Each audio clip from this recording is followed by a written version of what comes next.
வணக்கம் நண்பர்களே. தமிழ்நாட்டு அரசுல இப்போதைக்கு மிகப்பெரிய பேச்சு பொருளாக மாறி இருக்கக்கூடிய ஒரு முக்கியமான விஷயத்தை பத்தி தான் இன்னைக்கு நாம் ஆழமாக அலச போகிறோம்.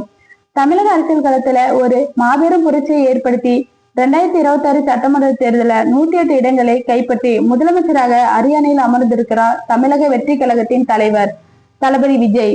மே 13ஆம் தேதி சட்டமன்றத்துல நடந்த நம்பிக்கை வாக்கெடுப்புல தன்னுடைய பெரும்பான்மையை நிரூபித்து ஒரு வலுவான அரசாங்கத்தை அவர் அமைச்சிருக்கிறாரு.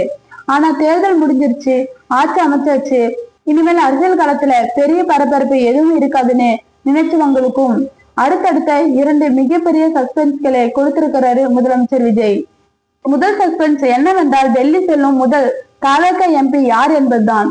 ஆமாங்க, சட்டமன்றத்துல 108 எம்எல்ஏக்கள் என்ற மிகப்பெரிய பலம் தாவேகாக்கும் இருப்பதால் ராஜ்யசபா எனப்படும் மாநிலங்கள் அவைக்கு தாவேகா சார்பாக எம்பிக்களை அனுப்பக்கூடிய முழு தகுதியும் அதிகாரமும் அக்கட்சிக்கு வந்திருக்கிறது. இந்த நாடாளுமன்றத்தில் ஏழ்மையான ராஜ்யசபாலும் தமிழக வெற்றி கழகத்தின் குரல் முதல் முறையாக ஒலிக்க போகுது. அந்த வரலாற்று சிறப்புமிக்க வாய்ப்பை டெல்லிக்கு செல்லும் முதல் தாவேகா எம்பி என்ற அந்த மிகப்பெரிய பதவியை விஜய் யாருக்கு கொடுக்க போகிறார் என்பதுதான் இப்போது அரசியல் வட்டாரங்களில் மிகப்பெரிய கேள்வியா விசுவரவும் எடுத்திருக்கு.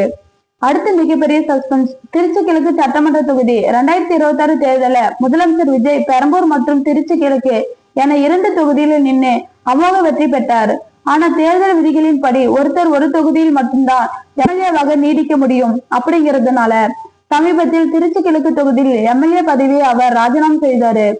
இதனால இப்போது திருச்சி கிழக்கு தொகுதிக்கு இடைத்தேர்தல் வரப்போகுது. முதலமைச்சர் வெற்றி பெற்ற ஒரு தொகுதி, அதுவும் ஆளுங்கட்சியான பிறகு சந்திக்க போகும் முதல் இடைத்தேர்தல். அப்படிங்கிறதுனால இந்த தேர்தலை வெற்றி பெற்று தீர வேண்டிய கட்டாயம் தாவேகாவுக்கு இருக்குது. திருச்சி மக்கள் தளபதி மேல வச்சிருந்த நம்பிக்கையில வாக்குகளை அள்ளி கொடுத்தாங்க. இப்போ அவர் ராஜினாமா செய்தாலும் மக்களுக்கு நாங்க இருக்கோம் அப்படிங்கிற ஒரு அசைக்க முடியாத நம்பிக்கையை கொடுக்கக்கூடிய வகையில் ஒரு வலுவான வேட்பாளரை களமிருக்க வேண்டிய சவால் விஜய்க்கு இருக்குது. எதிர்கட்சிகளான திமுகவும் அதிமுகவும் இந்த இடைத்தேர்தலை தங்களுக்கு சாதகமாக பயன்படுத்திக்க கடுமையான யோகங்களை வகிச்சுக்கிட்டு வராங்க. இந்த சூழ்நிலை தான் திருச்சி கிழக்கு தொகுதியில் தாவேகா வேட்பாளர் யார் என்று அந்த 2வது சஸ்பென்ஸும் எகிரி கிடைக்கும். டெல்லி எம்பி பதவியாக இருந்தாலும் சரி, திருச்சி கிழக்கு வேட்பாளராக இருந்தாலும் சரி, விஜய் எடுக்க போகும் இந்த 2 முடிவுகளுக்குமே அவருடைய அரசியல் முதிர்ச்சியும் எதிர்கால அரசியல் பாதையும் தீர்மானிக்கக்கூடிய ஒரு முக்கியமான நகர்வாக பார்க்கப்படுகிறது.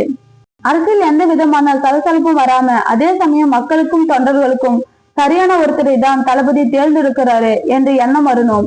இது ஒரு சாதாரண அரசியல் நகர்வு கிடையாது. இது ஒரு செஸ் கேம் மாதிரி. ஒவ்வொரு காயினையும் ரொம்ப கவனமா நகர்த்த வேண்டிய கட்டாயத்துல தமிழக வெற்றி கிழமை இருக்குது. இந்த சஸ்பென்ஸுக்கு எல்லாமே விடை கிடைக்கும் போது தமிழ்நாடு அரசுல அது இன்னொரு மிகப்பெரிய அதிர்வலையை ஏற்படுத்தும் என்பது எந்த சந்தேகமும் இல்லை.